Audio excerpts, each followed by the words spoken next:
Ladies and gentlemen, tonight you're about to witness one of the most brutal moments in boxing. The lights of the Mandalay Bay in Las Vegas burned bright over a crowd that had come for one reason and one reason only: to find out if Keith "one-time" Thurman still had it. This wasn't just another fight night. This was a referendum on a legacy, a chance for a former unified welterweight champion of the world to prove that the years away from greatness hadn't erased what once made him one of the most feared men in the sport. Across the ring stood a different kind of threat entirely: Mario Barrios, the former WBA super lightweight champion out of San Antonio, Texas, a fighter built on relentless pressure, granite toughness, and the kind of will that simply refuses to break. Two champions. Two different paths to this moment. Only one would walk away with his hand raised. As the introductions echoed through the arena, the tension in the building was impossible to ignore. Barrios entered representing his city with pride, his black trunks trimmed in silver catching the arena lights as the crowd roared his name. Then came Thurman, fighting out of Clearwater, Florida, introduced as the hard-hitting world reign contender, the man who had once stood atop the welterweight division and was now fighting to remind the world he belonged there again. The doubters were loud before the opening bell even rang. Could Thurman really turn back the clock? Or had time and hard fights already taken their toll? From the very first exchanges, it became clear this was going to be a chess match wrapped inside a war. Thurman came out sharp, snapping his jab, testing distance, searching for the timing that had once made him elite. An overhand right connected early, a small signal that the old instincts hadn't disappeared. But lingering in the background of every single one of these opening moments was a memory the commentators couldn't shake: the image of Thurman on the canvas against Manny Pacquiao, knocked down in the very first round of that fight years earlier. Every fan in that arena, every analyst watching from ringside, wondered the same thing: would history repeat itself, or had Thurman finally exorcised that ghost? The answer came quickly, and it came violently. Thurman's left hook found a home early, rocking Barrios and sending a jolt through the crowd. Both men began trading in the pocket, refusing to back down, each landing shots that would have ended lesser fighters' nights. Barrios answered with a left hook of his own, followed by a sharp uppercut, proving immediately that he wasn't in Las Vegas to simply survive. He was there to fight. Thurman fired back with a booming uppercut and a heavy overhand right that barely missed as Barrios danced just out of reach, showing the kind of ring awareness that had carried him through so many tough nights before. It was, by every account watching ringside, one of the most entertaining opening rounds fans had seen in months. Then came the moment that changed the entire complexion of the fight. Thurman exploded with a thunderous left hand to the body, a shot that visibly stunned Barrios and sent a wave of noise crashing through the Mandalay Bay. It was the kind of punch that separates a good fighter from a great one: perfectly timed, perfectly placed, and devastating in its impact. Thurman followed with more of the same, connecting flush again and again, each shot chipping away at Barrios' composure even as the challenger refused to fold.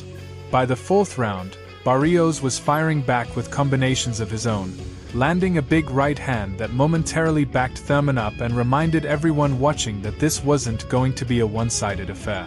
Barrios was not afraid to bang, and he proved it every time Thurman tried to take control. But Thurman kept finding him. Another left hook. Another uppercut. Barrios' legs buckled at one point, nearly giving out from beneath him, and for a moment it looked as though the fight might end right there in a blaze of violence. Thurman pressed forward, sensing the opportunity, trying to close the show early. Yet something held him back, perhaps caution, perhaps respect for a man who had never been easy to put away. His own corner, led by the legendary trainer Dan Birmingham, could be heard reminding him not to get careless, not to stand in the pocket too long chasing a finish that wasn't guaranteed. It was a lesson in discipline as much as it was a display of power. Round after round, the pattern repeated itself in dramatic fashion. Thurman would land his signature combination, the chopping right hand followed by that vicious left hook, and Barrios would wobble, stunned, only to gather himself and press forward again. It became the defining rhythm of the fight, Thurman landing the more eye-catching, fight-altering shots, and Barrios answering with the kind of toughness that had become his trademark throughout his career.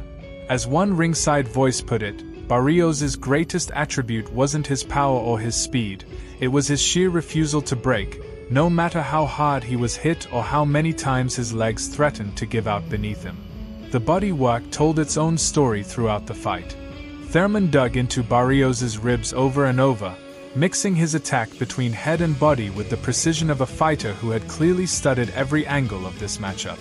Barrios answered in kind, digging back to Thurman's midsection whenever he found an opening, refusing to let the former champion completely dictate the terms of engagement. There were stretches where Barrios pushed forward and had Thurman backed against the ropes, working with his jab, trying to find the rhythm that might turn the tide. It was clear that whatever doubts existed about Thurman's chin or his ring rust, Barrios still believed he could win this fight, and he fought like a man who believed it until the very end. As the rounds wore on into the second half of the contest, the drama only intensified. Thurman continued to find his signature shots, connecting with a huge right hand followed immediately by another left hook that visibly stunned Barrios once again. Overhand rights landed clean. That same chopping combination, right hand into left hook, became almost a formula, one that Thurman returned to again and again whenever he needed to seize control of an exchange. And yet, remarkably, Barrios kept absorbing it, kept coming forward, kept trying to find his own answers. There was a moment in the later rounds where Thurman appeared briefly off balance, a stumble that had nothing to do with a knockdown but everything to do with the sheer physical toll both men were paying inside that ring. By the time the final round arrived, both fighters were pouring everything they had left into the fight. Thurman pressed forward in the closing 20 seconds, looking for one last statement, one final exchange to punctuate everything that had come before.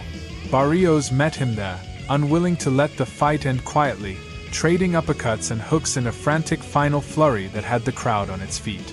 It was, by any measure, a genuinely entertaining fight between two proud champions who refused to give each other an easy night.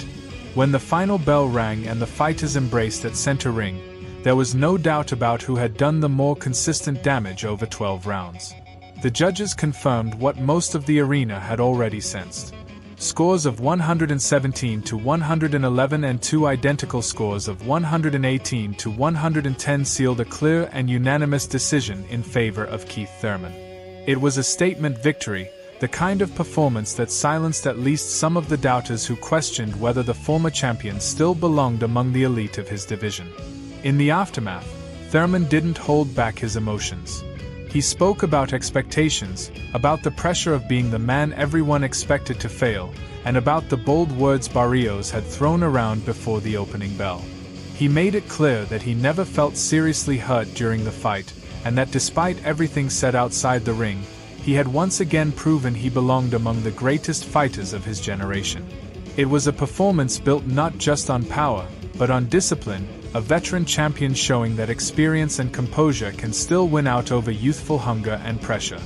For Barrios, there was no shame in this defeat. He fought with the heart of a true champion, absorbing brutal shots that would have finished many other fighters, and pushing forward until the very last second of the very last round.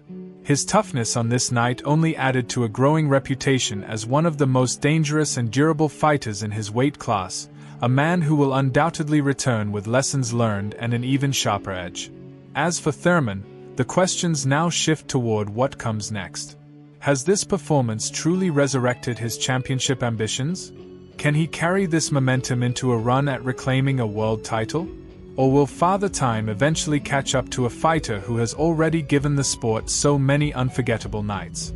Only time, and the fight still to come, will provide those answers. What did you think of this fight? Do you believe Keith Thurman has fully returned to championship form, or is Mario Barrios still the future of this division? Drop your thoughts down in the comments below, and let us know who you want to see either man face next. If you enjoyed this breakdown, make sure to hit that like button, subscribe for more in-depth boxing content, and turn on notifications so you never miss the next big fight analysis.